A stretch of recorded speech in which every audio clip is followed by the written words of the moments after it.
हमारे सामने खड़ा इंसान यांग कायो का सम्राट है, जो अपने गुस्सा और निर्मम हत्याओं के लिए जाना जाता है।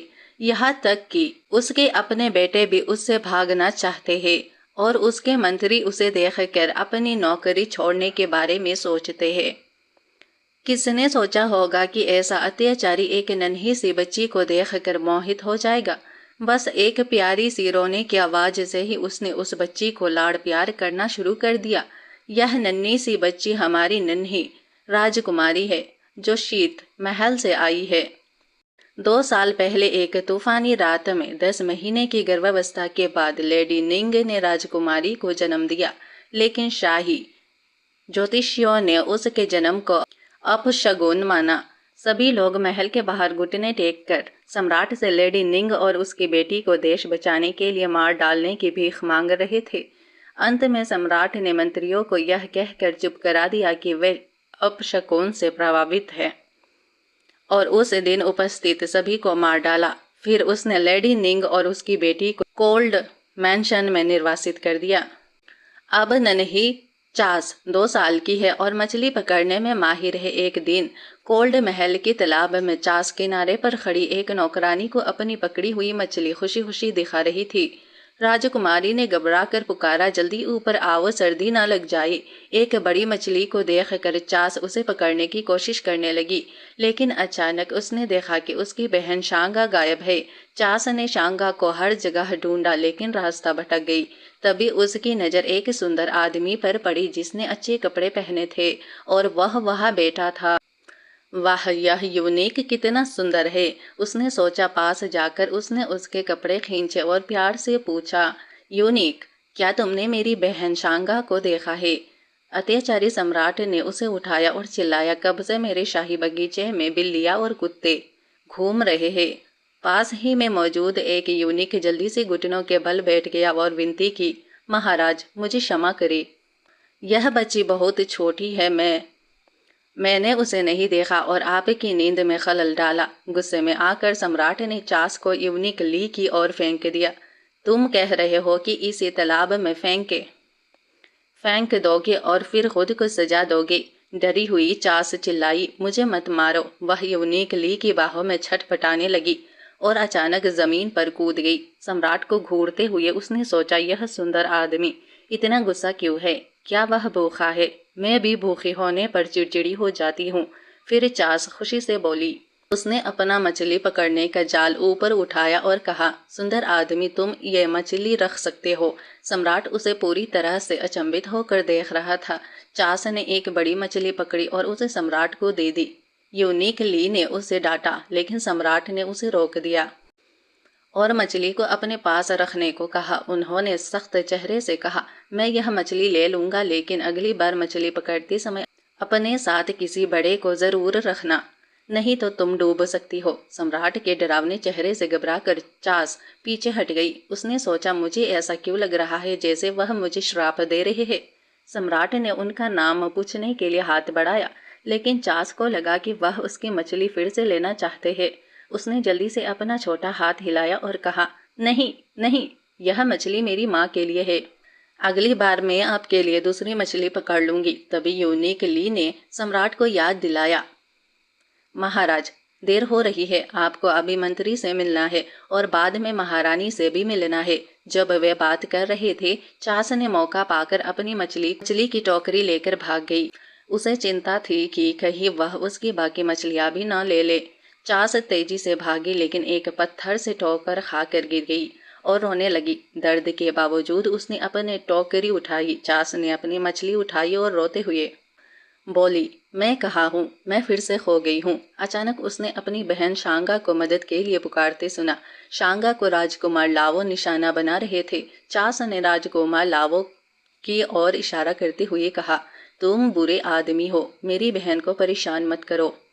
राजकुमार लाओ चिढ़कर बोले, यह गोल मटोल बच्ची कहाँ से आ गई? मेरे मजे में खलल डाल रही है। यह तो सीरियस अपराध है। शांगा ने जल्दी से समझाया, महाराज, प्लीज मुझ पर गुस्सा निकाल लीजिए, राजकुमारी चास पर नहीं। हैरान राजकुमार लावो ने सोचा, सम्राट तो सिर्फ उनके बेटों पर गुस्सा निकालते हैं, यह राजकुमारी कहाँ से आ गई? चास को गोल मटोल कहे जाने पर गुस्सा आया और उसने गुस्से से कहा, मैं गोल मटोल नहीं हूँ, मैं बस बहुत प्यारी हूँ। राजकुमार लाओ खुद को रोक नहीं पाए और उन्होंने चास के गोल मटोल गालों को चुटकी काट ली। छोटी बच्ची रोने ही वाली थी कि मुझे छोड़ दो। उन्होंने उसे छोड़ दिया और चिढ़ाते हुए कहा, वह गोल मटोल गाल कितनी जल्दी लाल हो जाते हैं। चास ने अपने गालों को रगड़ा और सोचा, इस बुरे आदमी ने मुझे 3 बार गोल मटोल कहा है, अब मुझे कुछ जवाब देना होगा। राजकुमार लाओ ने उसके सिर पर थपथपाया और कहा, क्या देख रही हो गोल मटोल बच्ची? अपनी पूरी ताकत बटोरते हुए चास चिल्लाई, तुम एक बदबूदार सुअर हो। पास के पहरेदार घबरा गए थे। उन्हें डर था कि राजकुमार लाओ उसे अपने तीरों का निशाना बना लेंगे। उसे पकड़ लिया और पूछा, तुमने क्या कहा? शांगा ने तुरंत घुटने टेक दिया और विनती की, है महाराज, वह तो बस एक बच्ची है, उसे माफ कर दीजिए। लेकिन चास गुस्से में आकर मुट्ठी भींच कर राजकुमार लाओ को पीटने लगी और चिल्लाने लगी, मुझे छोड़ दो बदबूदार सुअर। सभी को आश्चर्यचकित करते हुए राजकुमार लाओ हंसने लगे। पहरेदार दंग रह गए। क्रूरता के लिए मशहूर यह खूंखार राजकुमार गुस्सा होने की बजाय हंस रहा था। उन्होंने चास को धीरे से नीचे उतारा और फिर उसके गाल पर उंगली मारते हुए पूछा, कितने गोल मटोल गाल है, तुम किस महल से हो? उन्होंने मन ही मन सोचा, सम्राट की बेटियां नहीं होती। अगर वह राजकुमारी नहीं है तो मैं इस प्यारी सी बच्ची को अपने साथ ले जाऊंगा। महल में उसके जैसे बहुत कम है। चास ने गर्व से कहा, मैं कोल्ड मैंशन की राजकुमारी हूँ। राजकुमार लावत चौंक गए, तो तुम लेडी मिंग की बेटी हो, जिसे सम्राट ने कोल्ड मैंशन में निर्वासित कर दिया था।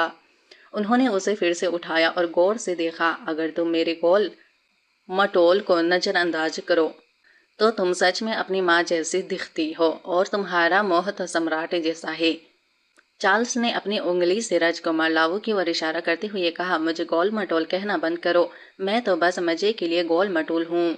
तुम्हारे ऑपोजिट जो सच में बदसूरत हो।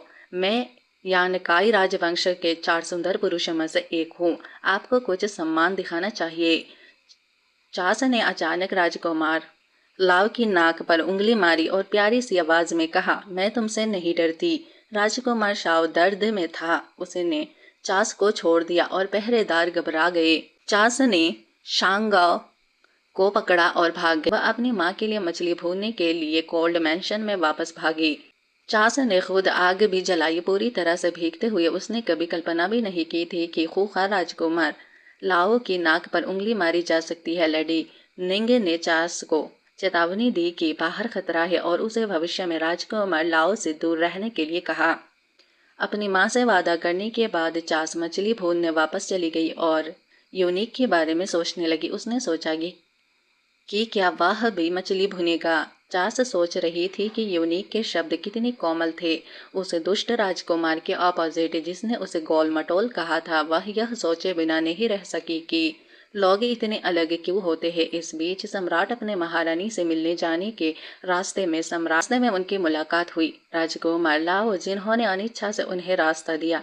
तभी राजकुमार लाओ ने देखा कि यूनिक ली मछली लिए हुए है। उन्होंने मन ही मन सोचा कि उस गोल मटोल लड़की के पास मछली थी और अब मेरे भाई के पास भी है। क्या महिलाओं के बाहर जाने का यही नया चलन है? फिर वे दोनों महारानी ली से मिलने गए। राजकुमार लाओ ने यूनिक ली से मजाक में कहा, मछली तो भारी लग रही है, क्यों ना मैं इसे उठा लूं। यूनिक ली ने जवाब दिया, यह मछली पीछे के पहाड़ की एक 2 साल की बच्ची का गिफ्ट है और सम्राट ने मुझे विशेष रूप से इसका अच्छे से ख्याल रखने के लिए कहा है। यह सुनकर राजकुमार लाओ ने मन ही मन सोचा, वह छोटी बच्ची वही होगी जिससे मेरा भाई मिला था, लेकिन क्या उसे पता है कि वह उसकी बेटी है। फिर वे महारानी ली से मिलने गए। सम्राट ने उनके स्वास्थ्य के बारे में पूछा, लेकिन वह रोने लगी और बोली, अगर मुझे जल्द ही अपनी पोती को गोद में लेने का मौका नहीं मिला तो मुझे नहीं पता कि मेरे कितने दिन बचे हैं।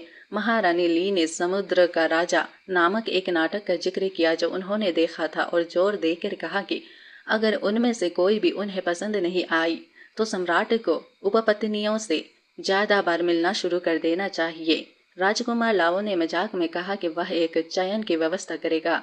अगर आपको पोती चाहिए तो आपको मेरे भाई के स्वास्थ्य का भी ध्यान रखना चाहिए। अगर वह कोशिश करते करते थक जाए तो क्या होगा? सम्राट अनकंफर्टेबल दिखते हुए तुरंत सुझाव दिया कि महारानी दायर को उनके तीसरे भाई पर दबाव डालना चाहिए, शायद वही उन्हें पहली पोती दे। खुद को फंसा हुआ महसूस करते हुए राजकुमार लाओ ने बहाना बनाया और बड़बड़ाते हुए चले गए कि उनके भाई ने उन्हें धोखा दिया है। उन्होंने सोचा मैं बस उनकी बेटी का इस्तेमाल महारानी को खुश करने के लिए करूंगा। देखते हैं कि चास को मैं जीत पाता हूँ या नहीं। कोल्ड पैलेस के एक यंग यूनिक को कोसते हुए नहीं सुना, जो खाना परोसने और उसमें थूकने की शिकायत कर रहा था। गुस्सैल राजकुमार लाओ ने उनका सामना करते हुए कहा, तुम्हारी हिम्मत कैसे हुई मालकिन के खाने में छेड़छाड़ करने की और उन्हें कोसने की। देखते हैं मैं तुमसे कैसे निपटता हूँ। उन्होंने यूनिक को हिरासत में लेने का आदेश दिया और उन्हें मिलावटी खाना खाने के लिए मजबूर किया। उसके बाद राजकुमार लाओ कोल्ड पैलेस पहुंचे, जहां उन्होंने चास को लुका छिपी खेलते हुए सुना। दरवाजे की दरार से झांकते हुए उन्होंने उसे खेलते हुए देखा।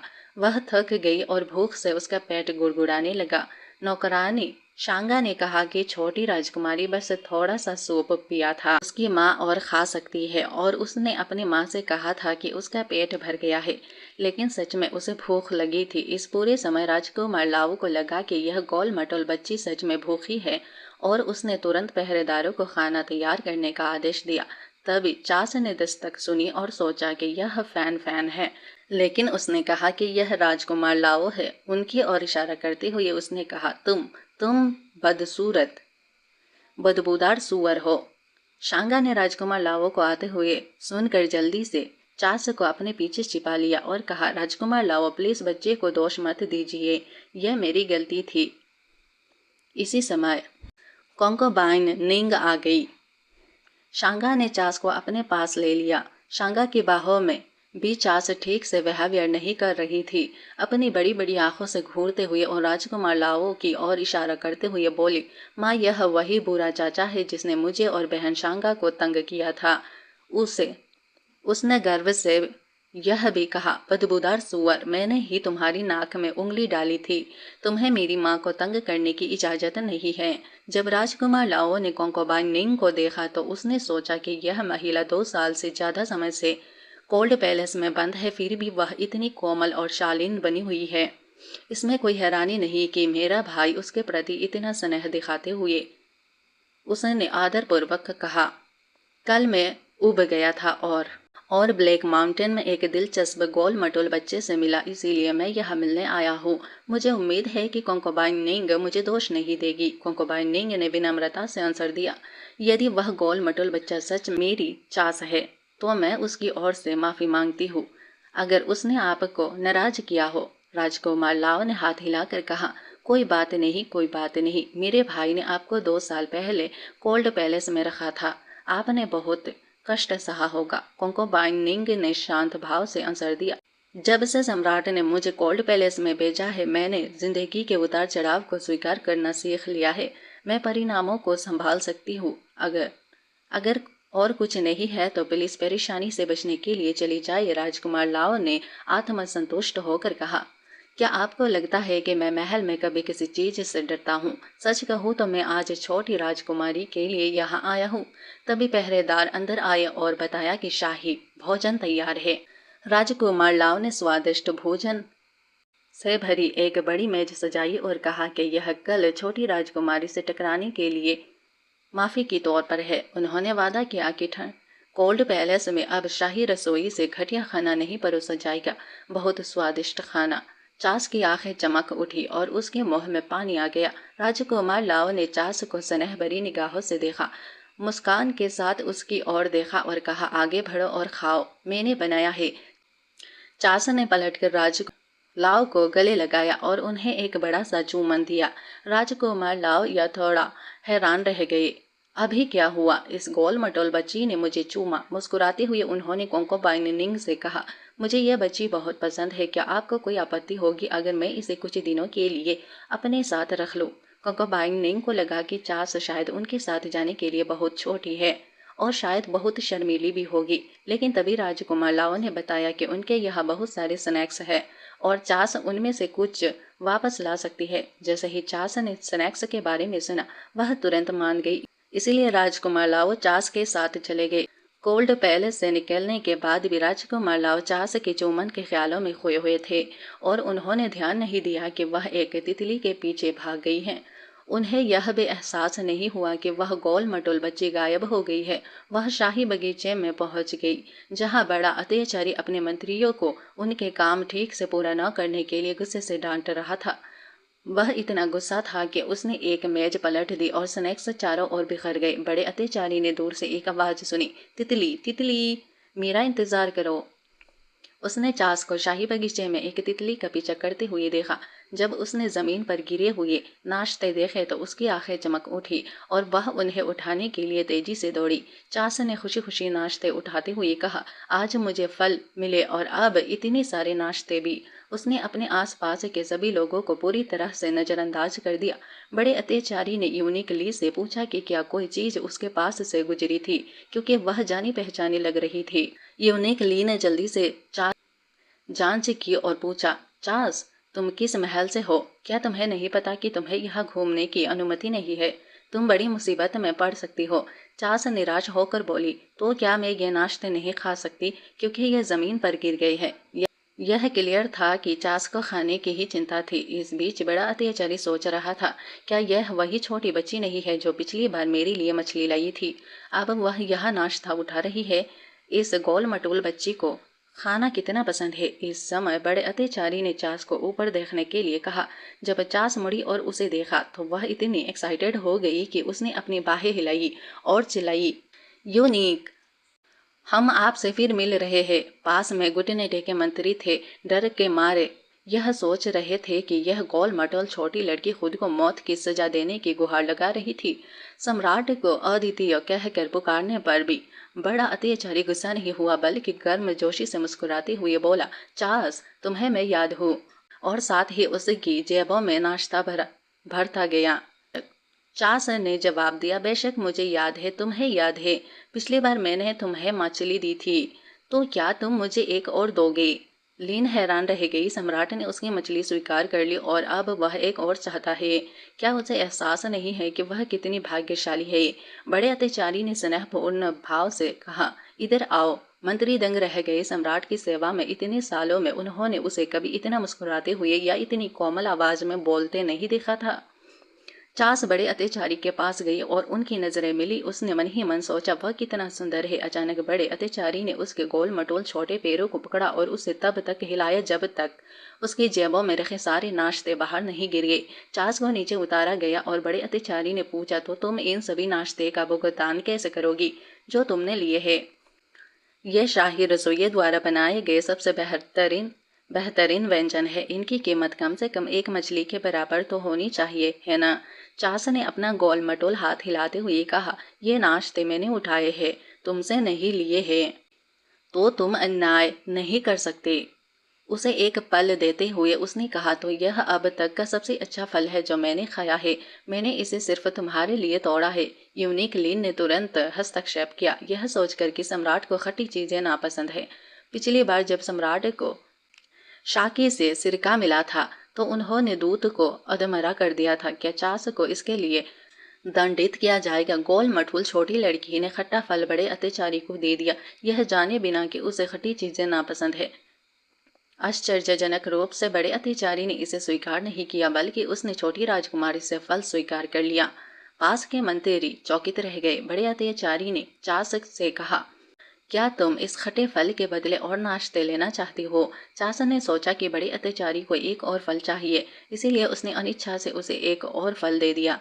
चास के अनिच्छुक चेहरे को देखकर बड़े अत्याचारी की आंखों में आंसू आ गए।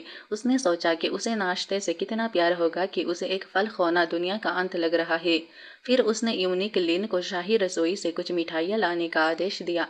जब चास ने नाश्ते से भरा डिब्बा देखा तो उसकी आंखें चमक उठी। बड़े अत्याचारी ने कहा, यह सब तुम्हारे लिए है, क्या तुम खुश हो?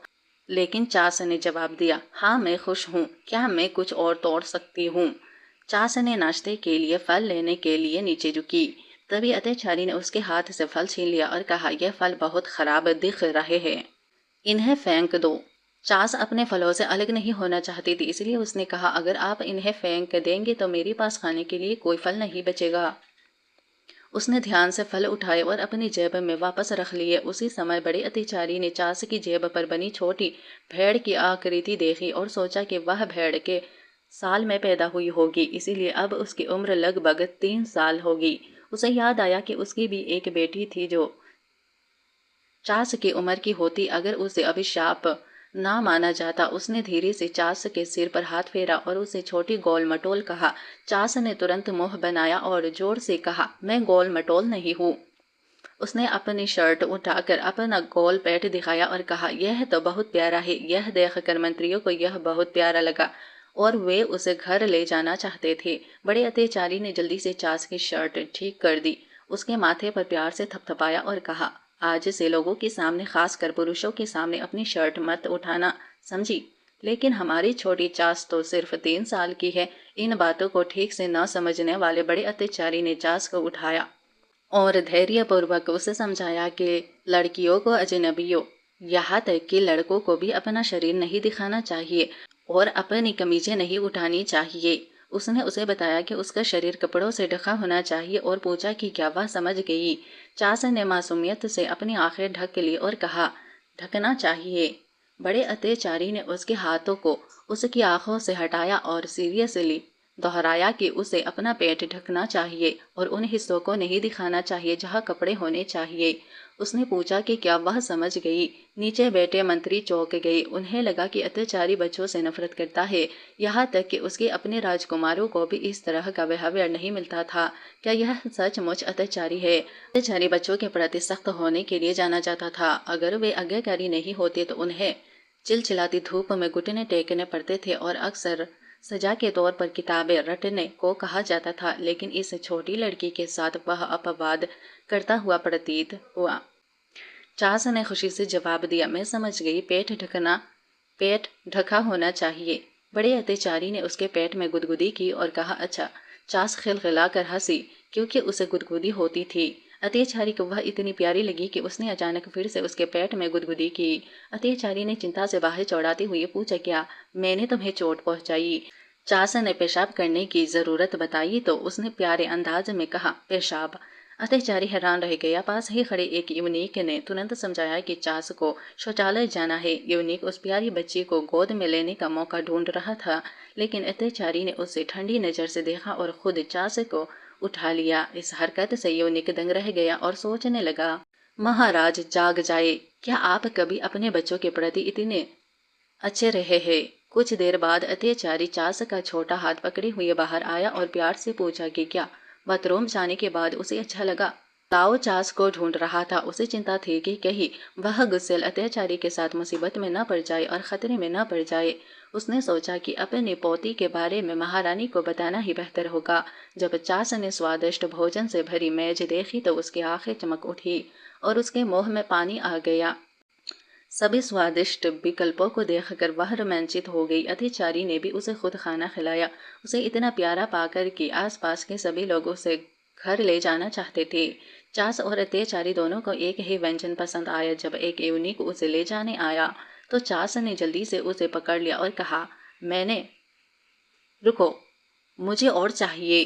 अत्याचारी ने अपने सख्त नियमों को तोड़ते हुए यूनिक को थाली छोड़ने का इशारा किया ताकि चास पेट भर खा सके। उसने सोचा, अगर इस छोटी बच्ची को यह पसंद है तो मैं 3 महीने तक इससे परहेज कर सकता हूँ। वह इसके लायक है। चास ने अत्याचारी को गले लगाया और मीठी आवाज में कहा, आप सबसे अच्छे हैं। उसी समय महारानी और राजकुमार लाओ आ गई। महारानी छोटी बच्ची को देखकर बहुत खुश हुई और जैसे ही उन्होंने चास को उठाया उनके पेट में गुड़गुड़ाहट हुई। चास ने हाथ बढ़ाकर कहा, मुझे और खाना है। वह अपनी माँ के लिए कुछ खाना ले जाने के बारे में सोच रही थी। महारानी को लगा कि चास ने अत्याचारी को कुत्ता कहा, इसीलिए उन्होंने कहा कि वह अत्याचारी को पिता कहकर पुकारे। उसे चास शाही बगीचे में मिली थी और उसे नहीं पता कि वह किस महल की है। महारानी चौंक गई और तुरंत अत्याचारी से उसे गोद लेने को कहा।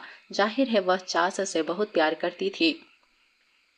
फिर उन्होंने देखा कि चास जल्दी जल्दी अपना खाना खा रही थी। दयालुता दिखाते हुए उसने अपनी माँ के लिए कुछ खाना बचा भी लिया। अत्याचारी मन ही मन सोचने लगा कि इस गोल मटोल बच्चे की माँ कौन है? वह तो इतना परिचित है जैसे कोई, शायद तभी प्रिंस लाओ ने बोलना शुरू किया।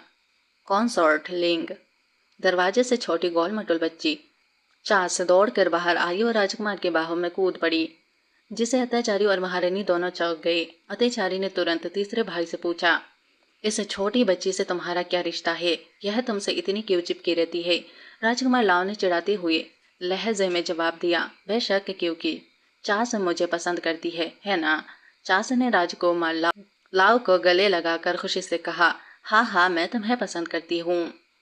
अत्याचारी को चिढ़ाने के लिए राजकुमार लाओ ने कहा, बेशक वह है। जैसा ही उसने अपनी बात खत्म की, महारानी हंस पड़ी। यह छोटी बच्ची उनकी बेटी कैसे हो सकती है? वह बिल्कुल एक जैसे नहीं दिखते, लेकिन वह सम्राट से मिलती जुलती है। फिर उन्होंने चास को गोद में उठा लिया। महारानी मन ही मन खुश हुई और उन्होंने फैसला किया कि चास के लिए एक उचित संरक्षक ढूंढना जरूरी है। उन्होंने चास से पूछा, तुम किसे अपना पिता बनाना चाहती हो? कह रहे ऑप्शन, एक तरफ है शांत और सुंदर सम्राट और दूसरी तरफ है चंचल और थोड़े शरारती राजकुमार। महारानी ने चास को गोद में उठाया और उसे किसी को अपना पिता चुनने के लिए कहा। महारानी मुस्कुरा रही थी। अत्याचारी की ओर इशारा करते हुए चास से पूछा, क्या तुम चाहती हो कि वह तुम्हारा पिता बने? वह सम्राट है, तुम्हें पता है ना? चास काफी देर तक अत्याचारी को देखती रही और अचानक बोल पड़ी, बिल्कुल नहीं। राजकुमार लियाओ हंसे बिना नहीं रह सके। सम्राट को इस छोटी गोल मटोल बच्ची ने ठोकरा दिया। कितनी प्यारी है। महारानी ने धैर्यपूर्वक एक नाश्ता पकड़े हुए समझाया, नहीं, बिल्कुल नहीं प्यारी बच्ची, वह सम्राट है। क्या तुम नहीं चाहोगी कि वह तुम्हारा पिता बने? चास को हमेशा अपनी माँ की सलाह याद रहती थी कि किसी और को यूं ही पिता मत कहो। तभी महारानी ने नाश्ते का एक टुकड़ा उठाया और चास के सामने लहराते हुए उसे ललचाया। प्यारी बच्ची, अगर तुम इन दोनों में से किसी एक को अपना पिता चुनोगी तो तुम्हें हर दिन बहुत सारे स्वादिष्ट खाना खाने को मिलेंगे। नाश्ते के बारे में सुनकर चास के मुंह में पानी आ गया। उसने सोचा, अगर मुझे हर दिन नाश्ता मिलेगा तो माँ को भी मिल सकता है। यह देखकर राजकुमार लियाओ एक बड़ी थाली में व्यंजन लेकर आए और बोले, मेरे पास भी कुछ है। अत्याचारी घबरा गया। उसे चिंता होने लगी कि कहीं छोटी बच्ची राजकुमार लियाओ को ना छुन ले। लेकिन फिर चास ने उन दोनों को देखा। अत्याचारी की ओर हाथ बढ़ाकर कहा, यूनिक। अत्याचारी थोड़ा शर्माया, लेकिन उसका दिल थाम रहा था और इस संभावना पर विचार करने लगा कि यह क्या है। रक्त संबंधों की शक्ति। महारानी डॉवेजर हंसी और चास को अत्याचारी को सौंप दिया। जाओ और अपनी नन्ही सी प्यारी को अत्याचारी की बाहों में गले लगा लो। चास ने अपनी नन्ही सी आवाज में पापा कहकर पुकारा, जिससे अत्याचारी का दिल पिघल गया। उसने सोचा, मेरी इतने सारे बेटे हैं जो मुझे हर दिन पापा कहते हैं, लेकिन यह खास है। इस सीन से भावुक होकर महारानी डोवेगर ने सोचा कि चास सम्राट से कितनी मिलती जुलती है। यह स्वर्ग का उपहार होना चाहिए। उन्होंने सोचा, राजकुमार लाओ रोने ही वाले थे। उन्होंने महसूस किया कि उनकी सारी मेहनत बेकार हो गई।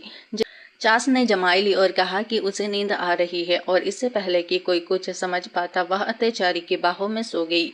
जैसे ही अत्याचारी चास को लेकर जाने के लिए मुड़ा, उसने कहा, क्योंकि छोटी बच्ची सो गई है इसलिए माँ और तीसरे भाई को वापस चले जाना चाहिए। बहुत से लोग उसे परेशान करेंगे। राजकुमार लाओ गुस्से में दिखे और कुछ कहने ही वाले थे कि महारानी डोवेगर ने उनका मुंह ढक दिया।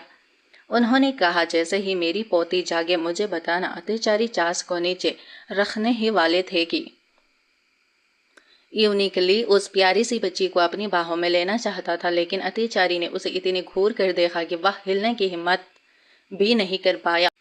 इसीलिए अत्याचारी चास को पकड़े रहा और कोमल भाव से उसे सोते हुए देखता रहा। यूनिकली ने सावधानी से अत्याचारी को याद दिलाया कि उसकी जल्द ही अधिकार मंत्री से मुलाकात है। इससे पहले कि वह अपनी बात पूरी कर पाता, अत्याचारी ने घोषणा की, आज मैं किसी से नहीं मिल रहा हूँ, और यूनिकली को बाहर निकाल दिया।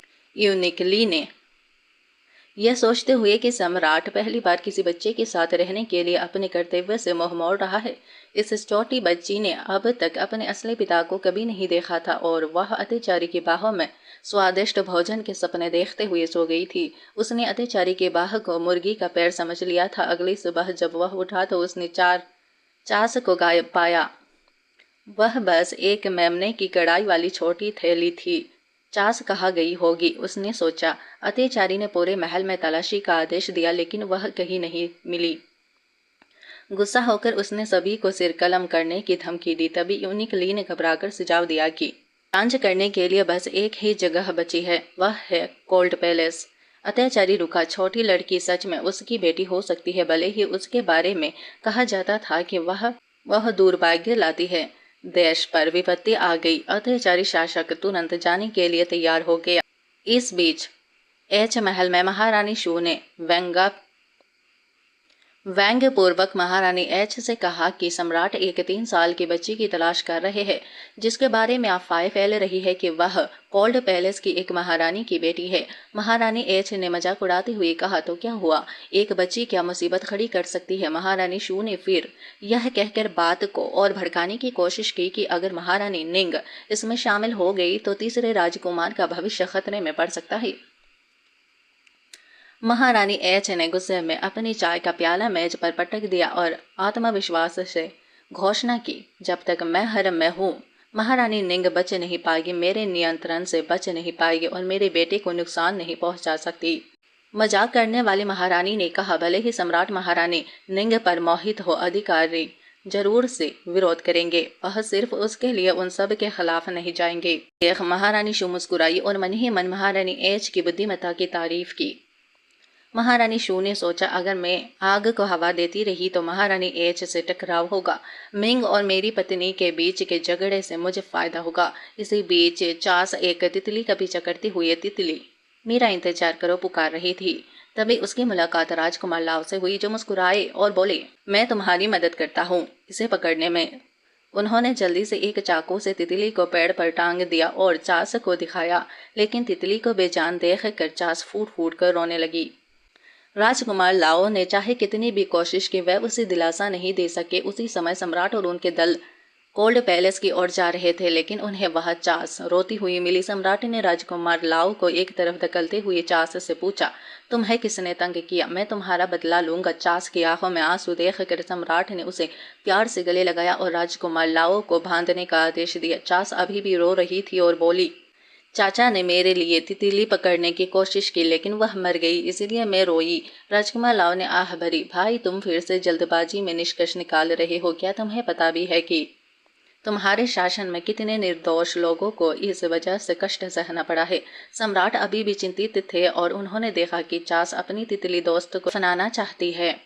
उन्होंने बड़ी सावधानी से उसकी मदद की। यूं निकली और प्रिंस लाओ चास के दयालु होने पर हैरान हुए। उन्होंने न केवल अपनी तितली के लिए एक छोटी सी कब्र बनाई, बल्कि चुपचाप उसके लिए शोक भी बनाया। यह देख कर अत्याचारी सम्राट को बहुत दुख हुआ, बल्कि उसके हाथों को भी थाम लिया, प्रसन्न होकर और यह सोचकर कि मेरी कितनी दयालु बेटी है। राजकुमार लाओ अभी भी बंधा हुआ और दर्द में था। उसने भाई से विनती की, अब जब आपको पता चल गया है कि क्या हुआ है, तो क्या आप अपने पहरेदारों को मुझे छोड़ने के लिए कह सकते हैं। इस तरह घुटनों के बल बैठना बहुत दर्दनाक है।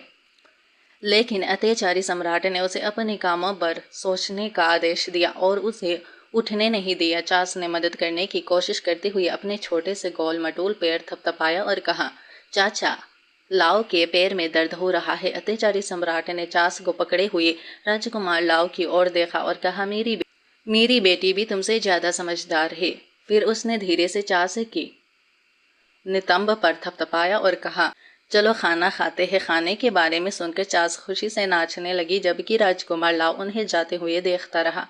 बाद में शाम को महारानी शू बगीचे से गुजरी और राजकुमार लाओ को अभी भी घुटनों के बल बैठ देखा। एक्साइटेड होकर उन्हें पूछा, आप यहाँ क्यों है। राजकुमार लाओ ने आंखें बंद करके शांति से आंसर दिया, मैंने अपने भाई की बेटी को रुला दिया, इसीलिए उसने मुझे सजा दी। महारानी शू के चेहरे पर मुस्कान आ गई और उन्होंने मन ही मन सोचा, वह लड़की महारानी निंग की संतान होगी। सम्राट ने राजकुमार लाओ को शर्मिंदा कर दिया। लाओ ने सार्वजनिक रूप से कहा कि यह बर्दाश्त नहीं किया जा सकता। उसने कहा, यह कोई बड़ी बात नहीं है, मैं सम्राट से बात करके तुम्हारी सजा माफ करवा दूंगी। लेकिन राजकुमार लाओ ने मना कर दिया और कहा, कोई ज़रूरत नहीं है महारानी, मेरे भाई की सजा जायज़ है। मुझे चास के सामने चाकू नहीं चलाना चाहिए था। अगर मैंने उसे चोट पहुंचाई होती तो खुद को कभी माफ नहीं कर पाता, इसलिए मैं घुटने टेकने का हकदार हूँ। महारानी शू हैरान रह गई। राजकुमार लाव आमतौर पर सजा मिलने के बाद पलटवार करते हैं, आज वह ऐसा क्यों कर रहे हैं? क्या वह डरे हुए हैं क्योंकि महारानी निंग जल्द ही कोल्ड पैलेस से बाहर आने वाली है? लगता है मैंने उन्हें कम आका। मैं उस चालाक औरत को फिर से उठने नहीं दे सकती। एकता हॉल में अत्याचारी सम्राट ने एक भव्य दावत तैयार करवाई और खुद चार्ल्स को खाना खिलाया। पास में मौजूद दासियां आपस में फुसफुसा रही थी कि राजकुमारों को भी इस तरह का बिहेवियर नहीं मिलता। चार्ल्स पहली थी जिसे इतना अच्छा बिहेवियर मिला। अत्याचारी सम्राट ने प्यारी सी छोटी राजकुमारी को देखा और सोचा, वार्षिक स्वर्ण तरबूज महोत्सव जल्द ही आने वाला है। मैं इस छोटी बच्ची को अपने साथ ले जाऊंगा और उसे आनंद लेने दूंगा। फिर उसने अपने प्रतिनिधि को डीजीए पवेलियन में स्नान की व्यवस्था करने का आदेश दिया। बस सम्राट को ही स्नान करने की अनुमति थी। चार्ल्स, क्या तुम्हारा पेट भर गया है? चार्ल्स ने खुशी से अपने पेट पर हाथ फेरा और कहा कि उसका पेट भर गया है। आटे ने चार्ल्स को उठाया और कहा, चलो पापा के साथ टोंगा पवेलियन में नहाते हैं। अत्याचारी सम्राट ने चार्ल्स को गोद में लिया और नहाने की तैयारी की।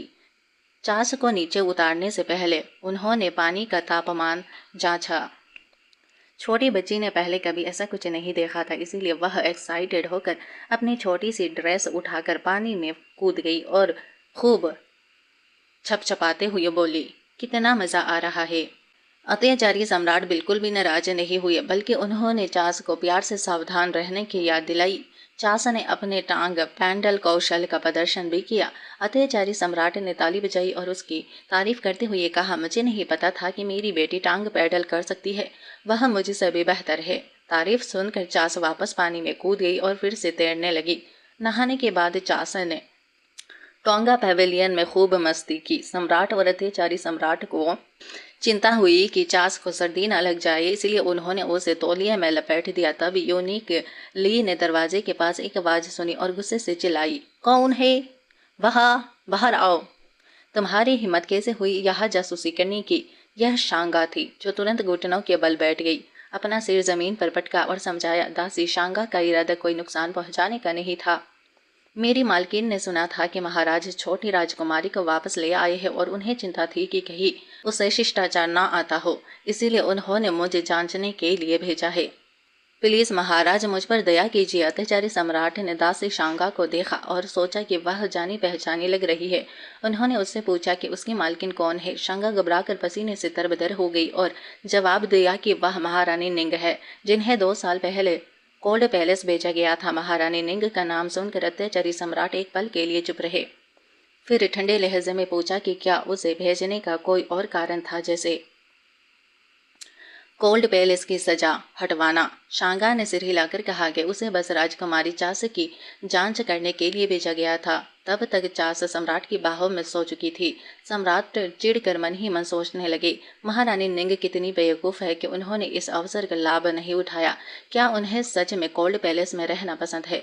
फिर उन्होंने गुस्से से शांगा से कहा, जाओ महारानी निंग से कहो कि अब से मैं चार्ल्स का ख्याल खुद रखूंगा और वह कोल्ड पैलेस में वापस नहीं जाएगी।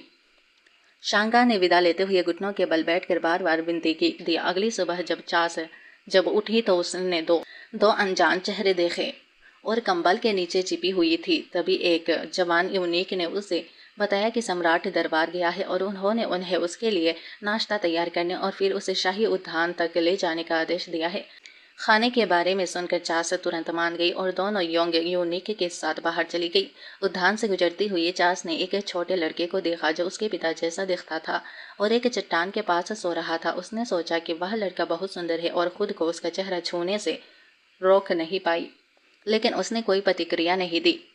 अचानक उसे अपनी तितली दोस्त याद आ गई जो उसे तीसरे चाचा द्वारा चाकू मारे जाने के बाद हिलना बंद कर दी थी और उसे हैरानी हुआ कि क्या वह लड़का मर गया है। चार्ल्स ने यंग यूनिक को बताया कि लड़का मर गया है। तभी उसकी पत्नी जो अपने बेटे ट्रेंड को ढूंढ रही थी वहां पहुंची। अपने बेटे की मौत की खबर सुनकर वह रोते हुए गिर पड़ी और उसे गले लगा लिया, जिससे आसपास के सभी लोग चौंक गए। लड़के रोने से नींद में अपना सिर छुआ और पूछा, कौन मर गया? चार्ल्स ने ताली बजाते हुए खुशी से कहा, बहुत बढ़िया, छोटा भाई मरा नहीं है। जैसे ही रेने ने चास को देखा, उसकी आंखें चमक उठी। उसने सोचा, यह प्यारी सी छोटी बहन कहाँ से आ गई। जैसे ही वह नमस्ते कहने वाला था, पत्नी एच ने उसका कान पकड़ लिया और चिल्लाई, बदमाश, मून हार्मनी पैलेस वापस चलो। उसने अपने कान ढक लिए और उसे उनकी रक्षा करने की सलाह दी। कॉन्सॉर्ट एच रुकी और उसे एहसास हुआ कि यह छोटी बच्ची कॉन्सॉर्ट निंग की बेटी होनी चाहिए, क्योंकि चास ने रेने को सोते हुए देखा था। सम्राट को इसके बारे में बताना ठीक नहीं होगा, क्योंकि सम्राट क्लियरली रेने का पक्ष ले रहे थे। चास का ध्यान भटकाने की कोशिश करते हुए कॉन्सॉर्ट एच ने सुझाव दिया कि वे मून हार्मनी पैलेस चले और वादा किया कि वहाँ और भी स्वादिष्ट नाश्ते मिलेंगे। दोनों यूनिक्स ने चास को जाने देने से इनकार कर दिया, लेकिन जब कॉन्सॉर्ट एच ने उसे कुछ व्यंजन दिखाया तो चास, जो खाने की शौकीन थी, खुद को रोक नहीं पाई और खुशी खुशी जाने के लिए तैयार हो गई। कॉन्सॉर्ट एच ने अपनी सेविका को चास को मून हार्मनी पैलेस ले जाने का आदेश दिया और यूनिक्स को चास को जाते हुए देखने के लिए पीछे रोकने को कहा। दोनों यूनिक्स ने चिंता भरी नजरों से एक दूसरे को देखा। उन्हें जल्दी से मदद ढूंढनी होगी, नहीं तो चास खतरे में पड़ सकती है। क्या कोई सच में मून हार्मनी पैलेस के अंदर इतनी प्यारी बच्ची को नुकसान पहुंचा सकता है? चास दोनों हाथों से खुशी खुशी नाश्ते खा रही थी। हालांकि कॉन्सॉर्ट, जिसका उद्देश्य बस व्यंजन देना नहीं था, बल्कि यह सुनिश्चित करना था कि चास सुरक्षित रहे। तीसरा राजकुमार चास को जितना अधिक देखता था, उतना ही वह उसे पसंद करने लगा था। अचानक चास ने तीसरे राजकुमार को नाश्ते का एक टुकड़ा दिया और अपनी मीठी आवाज में कहा, बड़े भाई, यह आपके लिए है। तीसरा राजकुमार आश्चर्यचकित होकर सोचने लगा, वह मुझे पसंद करती होगी क्योंकि वह मुझे अपना नाश्ता दे रही है। फिर वह महारानी एच की ओर मुड़ा और बोला, माँ, मैं इस छोटी बहन से शादी करना चाहता हूँ। यह सुनकर महारानी एच चौंक गई। यह छोटी सी शरारती बच्ची बिल्कुल अपनी माँ जैसी है, सिवाय मुसीबतों के कुछ नहीं करती। मेरे बेटे को पूरी तरह से मोहित करने में उसे बस एक पल लगा। अगर सम्राट सच में उन्हें कोल्ड पैलेस में बंद कर देते हैं और उस समय जो हुआ था उसकी जांच करते हैं, तो परिणाम भयानक हो सकते हैं। इससे मेरे पूरे समुद्री परिवार को भी खतरा हो सकता है। फिर उन्होंने अपना चाय का प्याला पटक दिया और चास की ओर उंगली करके गुस्से से चिल्लाई, मुझे परवाह नहीं है कि तुमने अपनी माँ की कितनी चालें विरासत में पाई है, लेकिन बेहतर होगा कि तुम मेरे बेटे से दूर रहो, वरना मुझे कठोर होने के लिए दोष मत देना। डर से कांपती हुई चास अपने भाई के पीछे छिप गई और अपने पिता को पुकारने लगी। जैसे ही महारानी एच चास को बाहर निकलवाने वाली थी, तीसरा राजकुमार उसे बचाने के लिए बीच में आ गया। उसके तीसरे चाचा आंखों में आंसू लिए दौड़कर उसके पास पहुंचे, मानो उन्हें जीवन रेखा मिल गई हो। उसकी घबराहट देख कर राजकुमार लाव ने महारानी एच से पूछा कि उसने क्या किया है। शांत रहने की कोशिश करते हुए महारानी एच ने कहा, मैं एक छोटी बच्ची का क्या कर सकती हूँ। मैं तो बस उसे उसकी उपद्रवी माँ के नक्शे कदम पर न चलने की चेतावनी दे रही थी। लेकिन मन ही मन वह सोच रही थी कि क्या राजकुमार लाव उस बच्ची का साथ देंगे। उसे आश्चर्य हुआ जब राजकुमार लाव ने सख्त चेहरे से कहा, वह तो बस 2 साल की बच्ची है। महारानी एच, तुम जो कर रही हो वह हद से ज्यादा। फिर उन्होंने चास से पूछा कि वह इतनी जल्दी बाहर क्यों आई थी और कहाँ जाना चाहती थी। चाचा, तुम्हें जहाँ चाहो ले जाएंगे। चास ने सोच विचार करते हुए कहा कि उसे अपनी माँ की याद आ रही है और वह उनसे मिलना चाहती है। राजकुमार लाव मुस्कुराते हुए मान गए और चास को कोल्ड पैलेस में ले गए। दोनों जाने के लिए बेताब थे। चास ने दरवाजा धक्का देकर खोला और अपनी माँ को देखने के लिए दौड़ी। महारानी निंग चिंता से बीमार थी, क्योंकि अत्याचारी ने चास को मिलने नहीं दिया था। वह बिस्तर पर लड़ी हुई थी। उसने अपनी माँ के आंसू पोंछे और कहा, माँ, रोना मत, मैं तुम्हारे लिए मछली पकड़ूंगी। चास की आंखें आंसुओं से भर गई। तभी अत्याचारी वह आ गया। वह चास को अपने साथ ले जाना चाहता था और राजकुमार लाओ को डांटा। राजकुमार लाओ असहाय होकर सोच रहा था कि क्या छोटी बच्ची का अपनी माँ से मिलना गलत है। अत्याचारी ने चास को उठाया और ठंडे लहजे में कहा, मेरे साथ हारमोनी हॉल चलो। जैसे ही वे जाने वाले थे, चास रोने लगी मासूम आवाज में। वह अपनी माँ को पुकार रही थी, मम्मी, मम्मी बीमार है। अत्याचारी के पास कोई और चारा नहीं था। उसने चास को नीचे रख दिया और चला गया। चास अपने आंसू पोंछते हुए मन ही मन सोच रहा था, पापा नाराज है। चास को इतना रोते देख यूनिक ली ने उसे एक रुमाल दिया और धीरे से कहा, छोटी राजकुमारी, रो मत। चास ने यूनिकली का हाथ हिलाते हुए विनती की, पापा को नाराज मत होने दो। अत्याचारी चास को देखता रहा और सोचने लगा, क्या मैं इस बच्ची पर ज्यादा कठोर हो गया हूँ। चास घबराकर अपने पिता को देखती रही। अत्याचारी एक शब्द भी बोलने की हिम्मत नहीं कर रहा था। पापा अभी भी नाराज थे। उसे क्या करना चाहिए। अचानक चास को अपने पास बुलाया। खुशी से वह दौड़ पड़ी, अपनी छोटी छोटी टांगों से उसकी ओर दौड़ती हुई। चास जल्दी में अपने ही पैरों से लड़खड़ा गई। चास को गिरते देख अत्याचारी को बहुत बुरा लगा। वह तुरंत उसके पास गया और उसे उठाने में और धीरे से पूछा, तुम्हें कहाँ चोट लगी है, पापा को देखने दो। चास ने कांपते हाथों से अपने स्कर्ट ऊपर उठाई, जिससे उसकी टांग पर एक खरोच दिखाई दी। अत्याचारी को अपराध बोध हुआ कि उसे इतनी बुरी चोट कैसे लगी। चास समझ गई और जल्दी से अपने हाथ हिलाकर बोली, पापा चिंता मत करो, अब दर्द नहीं हो रहा है। अत्याचारी ने चास को देखा और सोचा, यह छोटी बच्ची इतनी बुरी तरह घायल है, फिर भी मुझे दिलासा देने की कोशिश कर रही है। उसने तुरंत किसी को दवा लाने का आदेश दिया। अत्याचारी ने चास को अपनी बाहों में उठाया और धीरे से कहा, यह सब पापा की गलती है। लेकिन चास ने अपने गोल मटोल छोटे हाथों से उसका चेहरा छुआ और कहा, पापा दुखी मत होइए, यह मेरी गलती है, मैं अनाड़ी हूँ। अत्याचारी ने जवाब दिया, मेरी बेटी अनाड़ी नहीं है, वह दुनिया की सबसे बुद्धिमान लड़की है। तभी महारानी आ गई। अत्याचारी को चिंता हुई कि कहीं उन्हें चास की चोट के बारे में पता न चल जाए, इसीलिए उसने उनसे बचने की कोशिश की। उसी समय योनी के लिए भी आ गया, दवा लेकर दौड़ते हुए। महारानी डेयर यह देखकर हैरान रह गई कि कैसे चोट लगी है। उन्होंने अत्याचारी की ओर देखा जो ठीक लग रहा था और फिर पूछा, क्या मेरी प्यारी पोती ने सुना है? दादी को बताए। देखो, अत्याचारी ने महारानी की बात अनसुनी कर दी। चास को एक तरफ हटाते हुए योनी के लिए को दवा लेकर बुलाने पर दोनों इस बात पर बहस करने लगे कि दवा कौन लगाएगा। तभी महारानी ने अत्याचारी को धक्का देते हुए कहा, बेटी, दादी माँ तुम्हें दवा लगा देगी। ठीक है। चास उन्हें बहस करते देख हैरान रह गई, लेकिन महारानी की मदद लेने के लिए मान गई। महारानी ने धीरे से दवा लगाते हुए कहा, अब दर्द नहीं होगा नन्ही बच्ची। चास देखती रही और उसे अपनी माँ की भी याद आ गई, जो ऐसा ही करती थी। तभी एक आंसू महारानी के हाथ पर गिरा। महारानी चौंक गई। उन्हें लगा कि उन्होंने चास को चोट पहुंचाई है, लेकिन असल में चास अपनी माँ को याद कर रही थी। चास रोते हुए महारानी का गले लगाकर बोली, यह आपकी गलती नहीं है दादी, मुझे बस अपनी माँ की याद आ रही है। वह बीमार है और मैं उनके लिए कुछ मछलियाँ पकड़ना चाहती हूँ। चास पर दया करते हुए महारानी ने पूछा, बेटी, तुम्हारी माँ कौन है, वह किस महल से है? चास ने अपने आंसू पोंछते हुए जवाब दिया, मैं कोल्ड पैलेस की छोटी राजकुमारी हूँ। महारानी चौंक गई और मन ही मन सोचने लगी, कोल्ड पैलेस? तुम पत्नी निंग की बेटी, जिसका मतलब है कि तुम मेरी पोती। एक्साइटेड होकर चास को गोद में उठा लिया और अत्याचारी से पूछा कि यह सचमुच आपकी कुलीन पत्नी निंग की बेटी है? अत्याचारी ने शांत भाव से आंसर दिया, माँ, चास सच में हमारी बेटी है, लेकिन क्योंकि मैंने कुलीन पत्नी निंग को कोल्ड पैलेस में बेच दिया था, इसीलिए मैंने चास को खुद पालने का फैसला किया। महारानी ने अत्यंत प्रसन्नता से चास को गोद में उठाया और कहा, हमारे राजवंश को आखिरकार एक छोटी राजकुमारी मिल गई है। लेकिन चास, जिसकी आंखों में आंसू बह रहे थे, बोली, मुझे मेरी माँ चाहिए, मुझे मेरी माँ की ज़रूरत है। अत्याचारी बिना कोई प्रतिक्रिया दिया अपने दस्तावेज पढ़ता रहा। महारानी ने चास को गोद में लिए हुए उसे डांटा, भले ही तुम चास को यहाँ लाए हो, तुम्हें उसे समायोजित होने देना चाहिए। क्या तुम्हें उसे इतना परेशान देख कर जरा भी दया नहीं आती? अगर वह इतना रोने से बीमार पड़ गई तो क्या होगा? मैं तुम्हें माफ नहीं करूंगी। चास ने अपना छोटा सा हाथ बढ़ाया और पुकारा, पापा, मुझे गले लगाओ। वह अत्याचारी के बाहों में कूद गई और रोते हुए बोली, पापा, माँ के लिए कुछ मछली ले आओ, मैं नहीं खाऊंगी, मैं बस सब्जी का सूप पी लूंगी।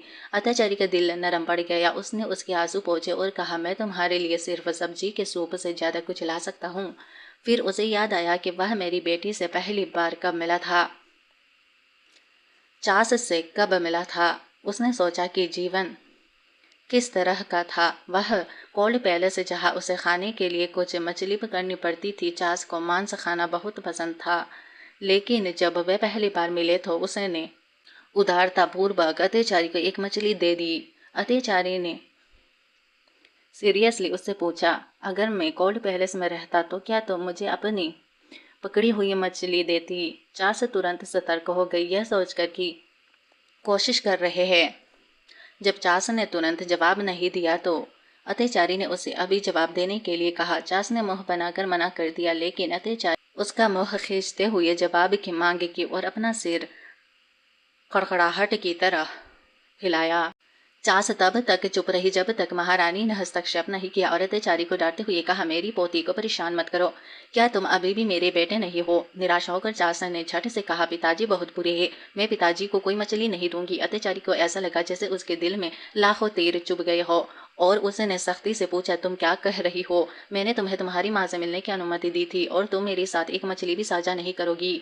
चास की आंखें चौड़ी हो गई। मैं माँ को देख सकती हूँ। अत्याचारी ने उसे धीरे से गले लगाया और पूछा, तो क्या तुम मुझे अब कुछ मछली दोगी? एक पल की झिझक के बाद, अपने पिता को देर तक घूरने के बाद, चास ने अचानक अत्याचारी को चूम लिया। उसका मूड अच्छा हो गया और अत्याचारी भी खुश होकर उसे गोद में उठा लिया और बोला, चलो कोल्ड पैलेस में तुम्हारी माँ से मिलने चलते हैं। जैसे ही वे कोल्ड पैलेस के पास पहुंचे, महारानी शू ने उन्हें देखा और सद्भाव महल में हंगामा खड़ा करने के लिए महारानी ऐश को बताया कि सम्राट महारानी निंग को कोल्ड पैलेस से रिहा करने की प्लानिंग बना रहे हैं। दोनों रानियां घबरा गई और कोल्ड पैलेस के प्रवेश द्वार पर चींटियों की तरह मंडरा रही थी। चास उत्साह से नीचे कूदी और अपनी माँ की बाहों में दौड़ पड़ी। जैसे ही वो निकली, बीच बचाव करने के लिए आगे बढ़ा, अत्याचारी ने उसे रोक दिया। महारानी निंग जल्दी से आगे बढ़कर अत्याचारी का अभिवादन करने लगी। अत्याचारी मन ही मन सोचा, यह क्लियरली अभी भी बीमार है, फिर भी इस तरह बाहर आई है। यह औरत कब खुद की देखभाल करना सीखेगी? सख्त चेहरे के साथ सम्राट ने कॉन्सर्ट निंग को उठाने के लिए कहा और सीधे कोल्ड पैलेस में चला गया। चास ने खुशी से कॉन्सर्ट निंग का हाथ पकड़ा और कहा, माँ चलो पिताजी के साथ चलते हैं। उन्हें हंसते और बातें करते हुए अंदर जाते देख सम्राट को थोड़ी जलन हुई। इस सुखद समय में वह क्यों शामिल नहीं है? उसने जल्दी से चास को अपने पास बुलाया और उसने उसे खाने का लालच देकर कहा, इधर आओ, पापा तुम्हें कुछ मांस देंगे। इसी के साथ हमारी मानवा होती है खत्म। मिलते हैं फिर, बाय बाय।